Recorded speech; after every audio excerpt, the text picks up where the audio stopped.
around 200. That's not our decision. That's a U.S. decision. And now the situation is entirely different. And of course, we have to respond to this. The big difference is whether that must lead to a situation where U.S.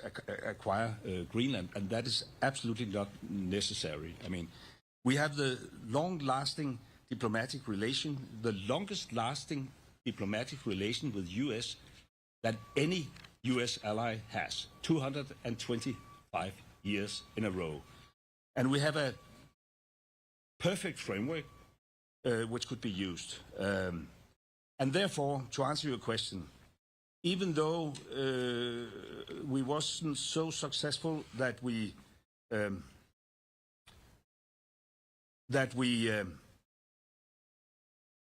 reached, a conclusion where our American colleagues said, "Oh, sorry, it was a totally misunderstanding. We gave up on our ambitions." There's clearly a disagreement. We agreed that it makes sense to try to sit down on a high level to explore whether there is possibilities to accommodate the concerns of the president, while we at the same time respect the red lines of the Kingdom of Denmark. So this is the work we will start. Whether that is doable, I don't know. I hope, and I would like to express that it could take, down the temperature. We have now had like 13 months with this ongoing discussions in social media, and this is actually the very first time where we could sit down at a top political level to discuss it. And it was a great opportunity also for Vivian and I to go up against the narrative, because it is not a true narrative that we have, Chinese warships all around the place. According to our intelligence, we haven't had a Chinese warship in Greenland for a decade or so. So from that perspective, it was a very constructive meeting. As I said, frank discussion among equal partners, and now at least we have to give it a try. Do you want to add anything? No, I think it's very important to say it again, that how important it is from our side to strengthen our cooperation with the United States. But that doesn't mean that we want to be owned by the United States. But as allies, how we can strengthen our cooperation, it's all our interest. Yes. Keep. Yeah, thank you. Of course, I would like to finish. Yes. Do you see? You said, elaborate a little on the possible compromise that there would be between the president's wish to acquire Greenland or have control of Greenland and the red lines that Denmark has done right now.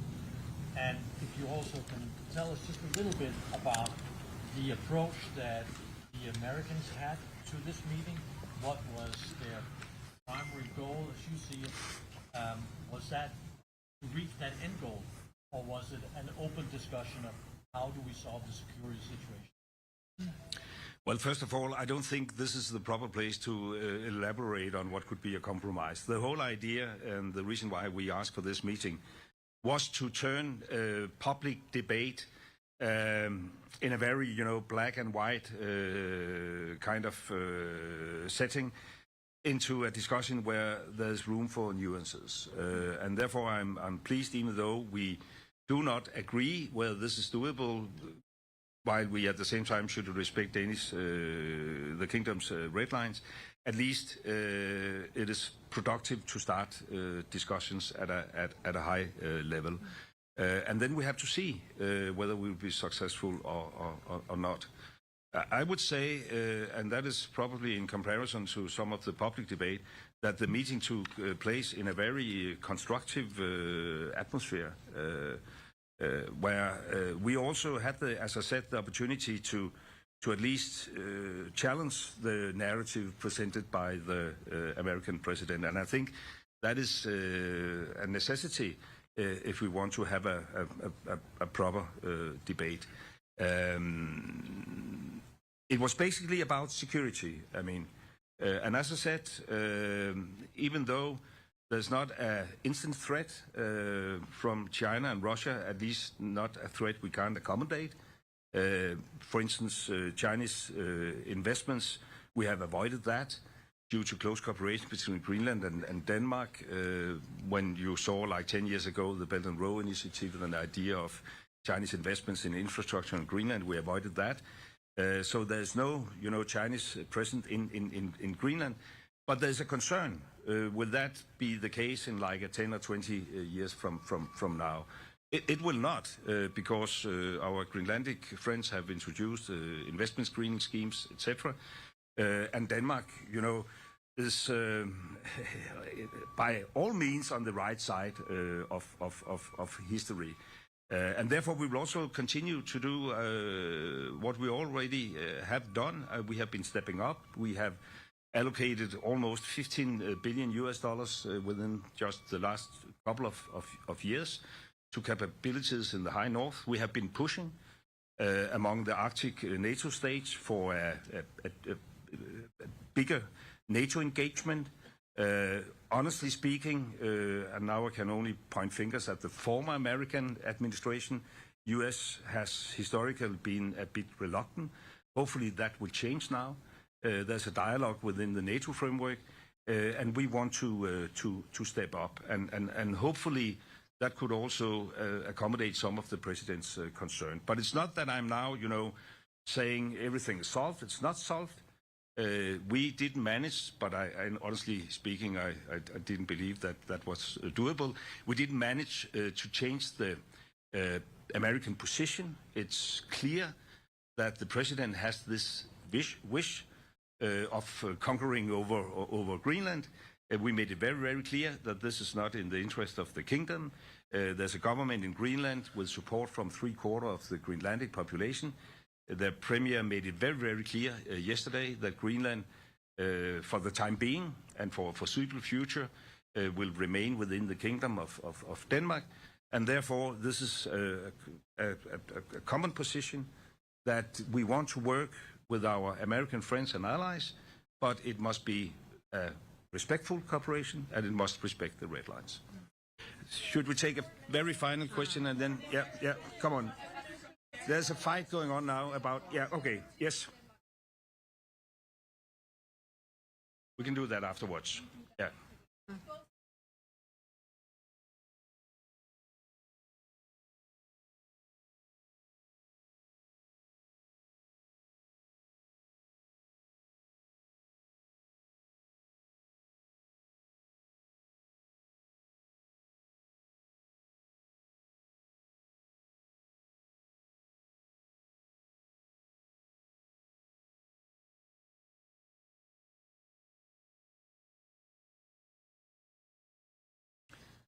Vivian? I think that it's never been so important to initiate that we are allies, we are friends, we have been cooperated in many years, we have history together, so it's all our interest to find the right balances. So I don't think I can say it longer than that. Of course, we have work to do in the future. And for us, the most important is that you find the normalized relationship we used to have, and it's very important. And I think that we have initiated so many times where we stand and our geopolitical and location and everything that is very important. And we do it as an ally, and we do it. Of course, it's also our interest that Greenland's positions and how we do it, that you do it on behalf of the allies. And yes. Yeah, that will be the final question. That will be the final question. Ask you about the emotion. Administration. When you presumably hold them over, was there there any discussion about do they appreciate that perspective? Is this... I think that what we have been saying, that the meeting is been on a respect way, and we have shown where our limits are, and from there, I think that it will be very good to look forward, and this high level group that is going to work together. As I'm already saying, that it's all our interest to find the right path. It's all according to the security in Northern Hemisphere. So I don't want to say more than what we discussed in the closed meeting room, but I would like to have this. How do you say it in English? Hope for a more mutual understanding and trying to find the right balances is equally from all countries. It is, of course, very emotional for all of us, and of course, particularly for people living up in Greenland, but also for people in Denmark. We have 17,000 Greenlandic people living in Denmark. It sums up to like 1/3 of the Greenlandic population. We have a lot of Danes living in Greenland, more than 1 out of 10, which just emphasize that Denmark and Greenland are, integrated, and it has been that for centuries. And we look at ourselves as U.S. closest allies. I've had this discussion with the president previously. In Afghanistan, we had exactly as many casualties as U.S. And I know very well that, the future is not necessarily about the past, but I think it is important also to have the past in mind. And we are eager to fulfill our promises. And even though our view on the situation right now around Greenland differs from public statements in the U.S., we share the concerns in a long-time perspective. And we want to work closely with the U.S., but it must, of course, be a respectful kind of cooperation. And we both took the opportunity, of course, also to express that it is not easy to think innovative about solutions when you wake up every morning to different threats. Whether that will have an impact, I can't say for sure, but I can only say that it is in everybody's interest, even though we disagree, that we agree to try to explore whether it is doable to accommodate some of the concerns while at the same time respecting the integrity of the Danish kingdom's territory and the self-determination of the Greenlandic people. Thank you.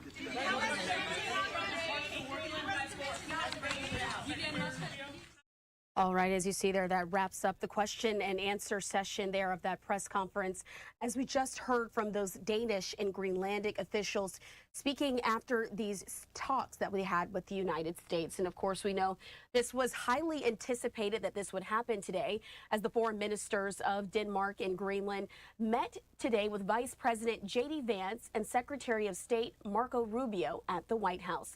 Those officials met hours after President Trump, of course, insisted that the United States, quote, needs Greenland for national security. We did just lose that shot. I'm going to take you back out to this one that's still outside of where this press conference happened. A few reporters also there standing around. And so we also know that, again, this happened according to some of those reports there. This meeting happened, but those officials there with Denmark and Greenland are now saying that they are cautiously optimistic after listening into that meeting. And so this comes after they say things could have been a lot worse there in these conversations that happened ahead of the sit-down meeting, pointing out that this is the first time that they've had this sit-down meeting in person over talks about Greenland. And I do want to put this up on your screen as well. The White House put this out a bit earlier today. This was right after those talks wrapped. The White House put this out on their X account saying, "Which way, Greenland man?" And it shows the United States flag and The White House showing a dog sled potentially going in that direction, and also China and the Russian flag heading in the other. And so we do know that those officials there did say that they understood President Trump's concerns about outside influence on Greenland, but they were hoping to meet once again in the next coming days and weeks to be able to come to a solution. Want to make sure we brought that to you here on Live Now from Fox. We are in a new hour here on Live Now. I do want to thank my colleague Stephanie Quinn-Yu, who was with you for the last few hours, taking you through today's top stories. My name is Christina Evans. I'm going to continue to do the same. We're going to slide away for a quick 2-minute commercial break. Stay right here with us. Whoa, looks like you're backing up a bit here. Okay, Luann? Is there a Luann in the house? Remember, you don't work here. Young homeowners love to get involved with everything. Luann going once. Progressive can't protect you from becoming your parents, Luann? but we can protect your home and auto when you bundle with us. Sorry. Luann!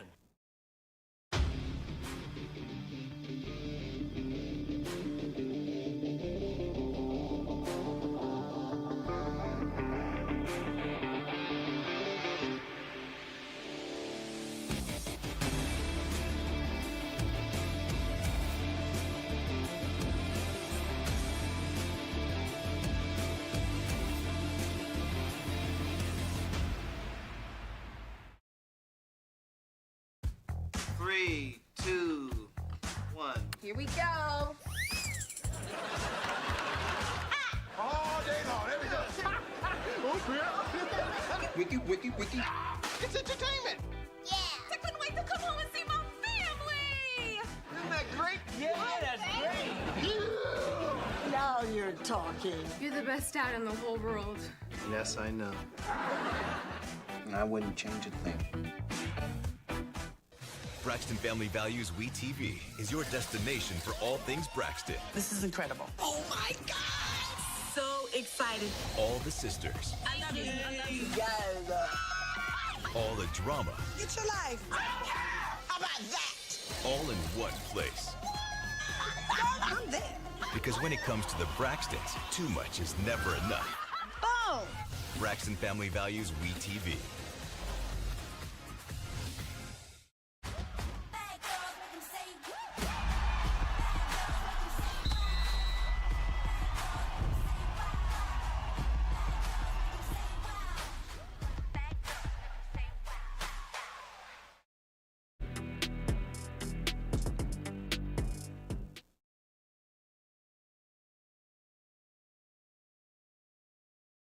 Thanks for being with us here on Live Now from Fox. I'm your host, Christina Evans. We are continuing to follow today's top stories. I want to take you out to this live vantage point that we have of the White House.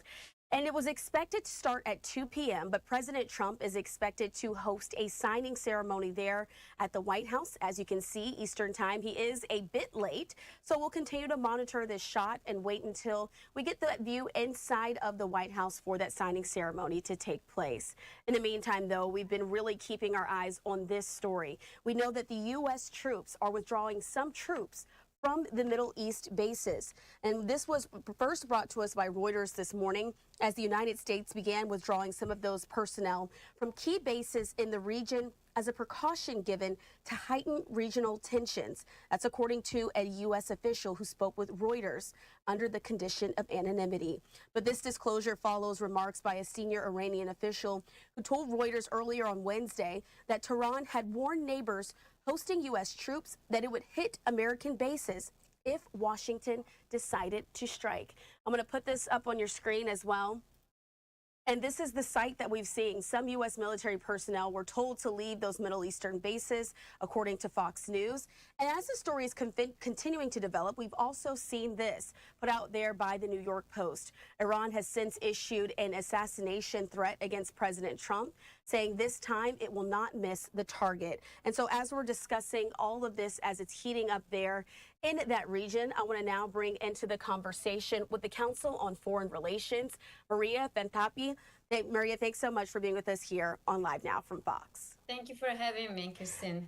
So much to discuss here as this situation is still developing. But let's focus on the very basics. There may be folks who are not so familiar with the United States and their relations with Iran. Right now, what is happening that's causing this more recent sense of tension that we've seen there in the region between the two countries?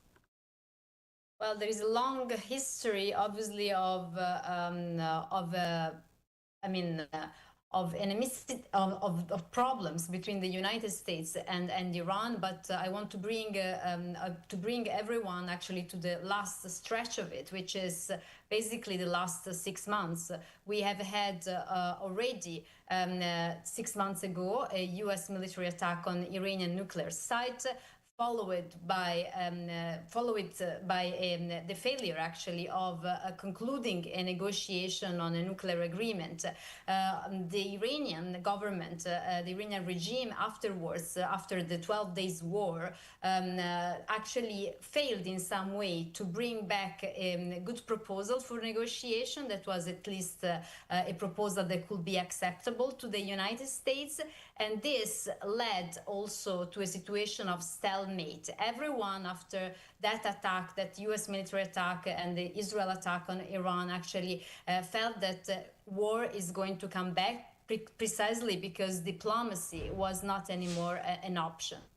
That being said, now we are at the point where the country, Iran, in Iran, there are like the most important maybe mobilization protest against the Iranian regime which we have ever seen, and a strong contestation against the Islamic Republic. So this is a time where potentially the United States is considering actually to undertake a kinetic military action to remove the Islamic Republic regime from Iran. Obviously, this comes and is connected with the news that you have given, which is the fact that the US have announced that it will withdraw some of its troops from the military bases that are actually neighboring Iran. And these bases are actually in Gulf states, Arab Gulf states. And so this is a very worrying sign, because we know also from past history, from the history of last year, that when the US give this warning to its personnel to withdraw from this military bases, it's maybe the sign of a potential imminent kinetic action happening on the Islamic Republic. And there's so much to unfold. As again, you just mentioned, this is the newest piece there, that the U.S. is withdrawing some of that personnel. And so, Maria, I have to ask you, we did get this report just a little while ago, about 20 or so minutes ago, from the Associated Press, saying that the U.S. envoy, Steve Witkoff, did meet with the exiled former Crown Prince of Iran. The White House officials did confirm that today, speaking under the condition of anonymity about that private meeting. But that official didn't provide any additional details. I have to ask you, when it comes to some of those conversations that are happening behind the scenes with the exiled former Crown Prince and U.S. officials, what sort of agreement are they trying to get, an understanding are they trying to work through at this time? Sure.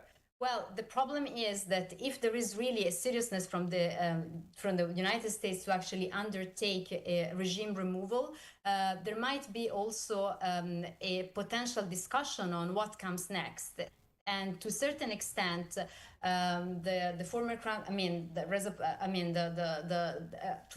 to a certain extent, there has been several opposition figures which have shown to be potentially proposing themselves as replacement. But here comes the point that actually what the US might want in Iran is not actually a long-term engagement, not engage at least into a reshaping of a new political scene. It might just want to have just another counterpart to actually have a good deal with whom a person, a counterpart or an entity with whom it will negotiate actually the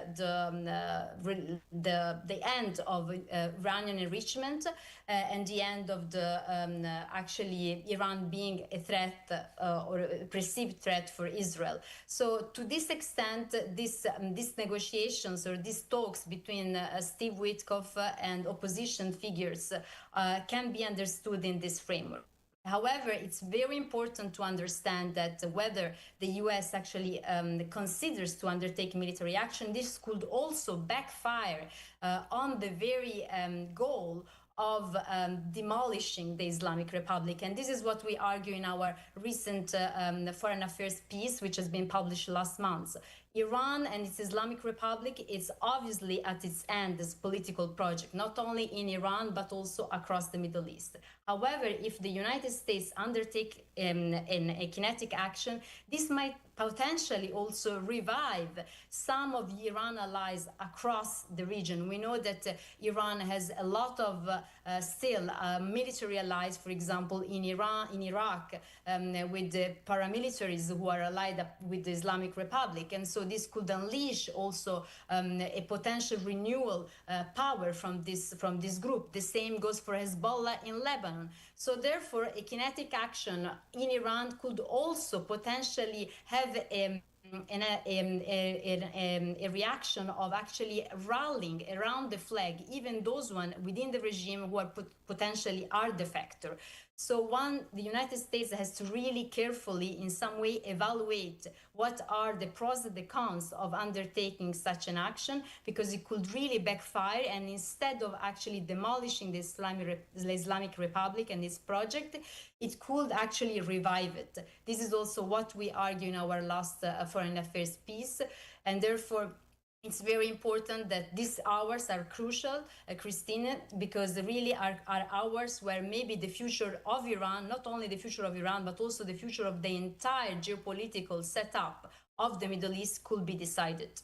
And Maria, that piece did go into a lot of detail. It was fantastic to sort of understand the reporting that you all are doing there in the region. And so I do want to ask you this. You've talked about other allies that Iran could potentially have there in the Middle East, but what about on a larger scale? Are there other bigger factors in other major nations that would then decide to maybe step into this conversation there as the U.S. is having this back and forth with Iran if there were strikes to happen in the region? Well, I mean, I think that the most important variable here is also the Gulf countries, because we know that the Gulf countries are strong allies of the United States, and what the Gulf countries, and they have the U.S. military bases on their territories. So this is a very complex situation, because on the one hand, the Gulf states are allies of the United States, and therefore they want to maintain that friendship. But on the other hand, also there is the problem that they might be not looking with a very good eye at the potential of a strike on Iran, because this could be extremely destabilizing also for them. We have seen this happening also with the 12 days war just 6 months ago, when actually a country like Qatar, where there is a major US military base, has been destabilized because Qatar has been hit both by Iranian missiles and also following that also Israeli strikes. So in some way, the Gulf countries are really here also an important variable. But in terms of bigger players, because you were asking about bigger players, well, I don't think that bigger players like Russia or China will come to Iran aid, but I think what has to be feared, it's more of a regional instability, because we know from past experience that when a regime is at the end of its political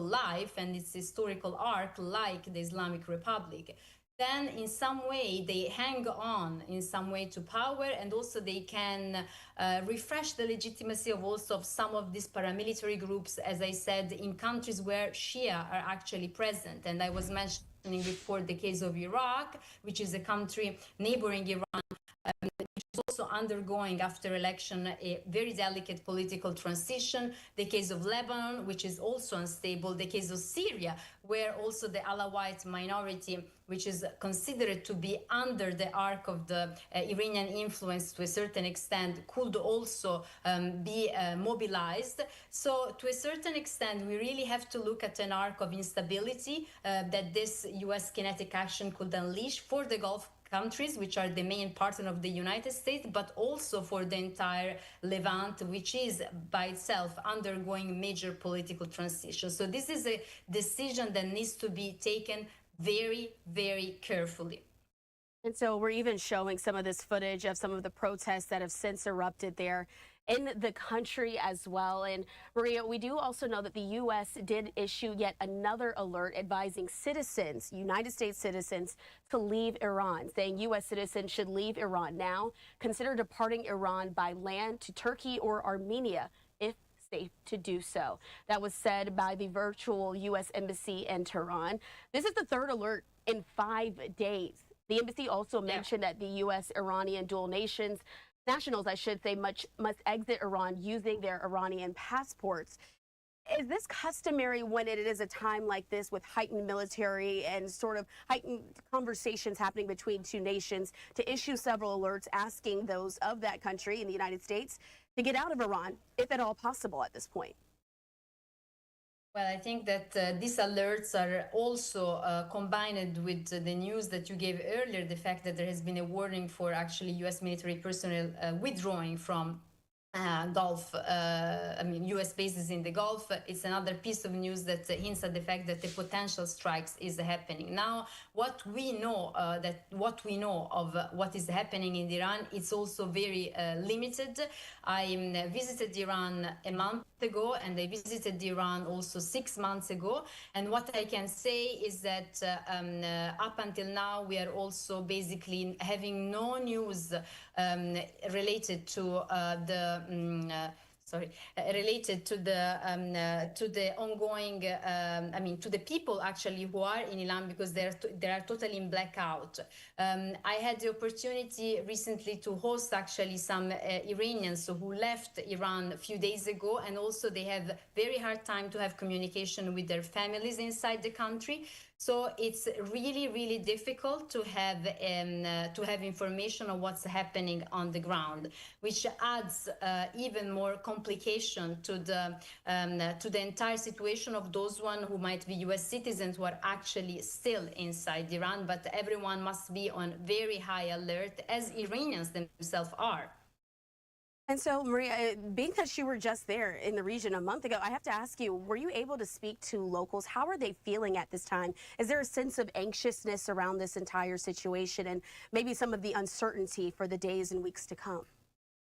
No, that's really, Christina, the main issue, because also the Iranians that I had the opportunity to speak to that just left Iran and that they could come here to Italy just for a few days, actually they are in a state of anxiety. A person I spoke to yesterday told me, I haven't slept the entire night because we don't know if the country is going to be attacked. We don't know also what is going to happen to our future and to our families. So it's a situation where in some way also for civilians, for citizens in Iran, there is almost no good option. On the one hand, people are really fed up with this regime. They are really fed up. They live in a situation of economic strain since months. They live in a situation in Tehran where they cannot breathe even because, for instance, pollution is at the highest level. So because of climatic, but also mismanagement of governance of the city, they are in a situation where they are fed up with the Islamic Republic rhetoric. And yet, however, they're not welcoming necessarily a foreign intervention that could actually bring even more instability. So it's a very difficult situation where in some way they would hope that the most reformist elements within the regime could actually understand that it's time to offer to the citizens of Iran a new social pact. But it's very difficult to see that there is this long-term view and this courage from within the system to actually step forward. And so for ordinary people, there is almost no good choice available. They don't wish for the US to intervene. They want, however, the end of the Islamic Republic. And they would like to be actually enabled to decide for their own future and not necessarily having a dissident from who have not been in Iran for a long time, coming back and